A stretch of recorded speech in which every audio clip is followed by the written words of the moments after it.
Hello, my dears. This is Lisa's Legacy here. So, if you check my previous posts, excuse the darkness. You know what it's about. Sorry about that wiggling. I was trying to switch hands. So, today's topic, and I think that is very appropriate considering today is Wednesday, the day after the NBA Finals 2005 were completed by Steph Curry and the Golden State Warriors beating LeBron James and the Cleveland Cavaliers. Okay, so it's so many things that I want to talk about on this subject, on this whole NBA Finals subject. Just all the fuckery and stuff I've heard, like, going on through this whole thing. And, of course, this is my chance to have my voice. And I feel like I can. Like, my boyfriend really played basketball. Like, he's a real basketball player. Like, not like your boyfriend that go play on Sunday at the park with his homies. Not that one. He really plays basketball. You can look him up. But he played in China. So I feel like I'm allowed to make comments about basketball games. So for all those of you saying she a girl, what she know, what she talk about, mind your business. And if you don't like it, hop off. If you do, I like you too. Anyhow. Alright. Let's start newest to oldest, I guess. The newest piece of crap that I heard that has everybody in an uproar, which I'm thinking like, why? Because it seems very calm and clear to me. Dwayne Wade's comment about when I was in Miami during the pre-game show. He said it like it was about halfway to kickoff. I want to say like 8:45, something like that. It was the later end of the presentation. He made a comment where he was talking about what was going on with LeBron, expectations, yada yada, and his statement started with the phrase, well, when I was in Miami. You are in Miami, bitch. Like, you didn't announce moving. We all know you want to go follow LeBron because you his nutsack carrier, but you are in Miami. Like, you didn't tell your city that you leaving, but you just told the entire world watching the NBA Finals. Like, how dare you disrespectful little prick. Like, think of yourself too much lately? I don't know. Conceited much? Like, that is so messed up. Like, what did Miami do to you? Nothing. And so my dude says, okay, it's all about the politics of Phil Jackson because Phil is an old school coach. He goes by old school emotions. He makes old school moves. His old school move, he's on this loyalty tick. He feels like, Bronny, jump ship. You ain't loyal. So now everybody in Miami, we supposed to hate Bronny. I get that. I do get that. I think it's kind of a little asinine of Phil to ask everybody not to like LeBron because LeBron made a choice that was better for him and his family. But, not my call. So, Phil made the comment about, Phil is the one that's saying, that's what my baby said. He said that Phil that's more than likely what it is, because, like, why would he be leaving if not to follow I feel like this nigga has been in LeBron's ass forever. Babe's telling me to cut because he want to correct me. Like, he can correct me on camera. It's fine. They hear it. I tell him how you check me all the time. It's not Phil, baby. I know. It's Pat Riley. I called the name wrong. Sorry, Pat. I meant to call you Phil. I'm sorry. My bad. I should have known he had a bitch name pulling a bitch move. But okay, so it's Pat Riley. If I recall correctly, that's the same one that coached Jordan. So I can understand where he has a sense of entitlement because he did play with the greatest. He did coach the greatest, right? Anyhow, so Dwayne Wade now wants whatever he wants. They ain't giving it up. And so I think, for real, between him and the Cavaliers, a deal has already been made. So here I am the day after the NBA Finals 2015 have completed. It is Wednesday, and I am saying it is going to come out in the next week or so. Maybe it'll be a couple months, but it's going to come out that Dwayne Wade made an astronomical deal with the Cavaliers, and he is on his way to Cleveland.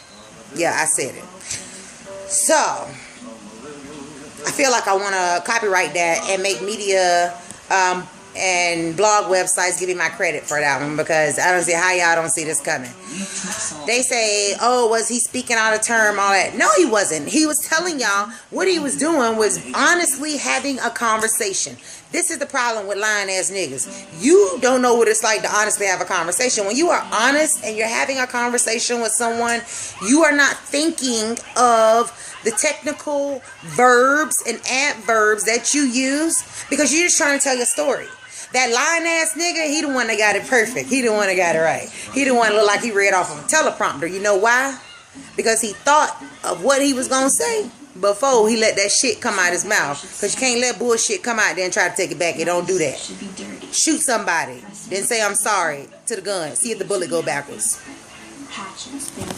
So, blunt time. So, I feel like the man was telling y'all what it was. You need to prepare yourself and know that this shit is coming. Alright. Then here go another one for me. LeBron's very unsportsmanlike conduct at the end of the game. I say that because when the game ended, yeah, they talking about, oh, he walked over to Steph and gave him a handshake. No, the fuck he didn't. He walked through that bitch and had his wrist out and let niggas catch a pinky. That's what he did. The girl was up. I stayed up because he had to get up early. So I stayed up to make sure I could watch the shit to tell him what happened. Yeah, that punk did not act like a good loser. Like, nigga, you knew you was finna lose. I don't know what you acted funky with Steph them for now that you did lose. It ain't his fault you lost. Play harder. I don't know. The way you talk shit to them boys. Maybe you ought to stop talking shit to them boys. When will you niggas learn? Talking shit to a motherfucker trying to pump fear into him is the easiest. I say this all the time. Tell me some bullshit. Try to talk shit to me. That's the easiest way not to get me to do whatever the fuck it is you talking about. Straight up. Nigga shit. Like, so am I supposed to believe that this man in here talking? I've seen videos where people have had their cell phone cameras out recording LeBron in the locker room, in the practice, talking to these men. Like, if a nigga talk to you like that on the street, you'd have mollywopped his ass. Straight up. And he only do it because of who he is to the team, and he know that the office is going to back his disrespectful ass all the way. That part. Alright, next one. I'm firing these bitches off because I have held this shit in all the way to the end. I ain't want nobody to say I was biased. Alright, next one.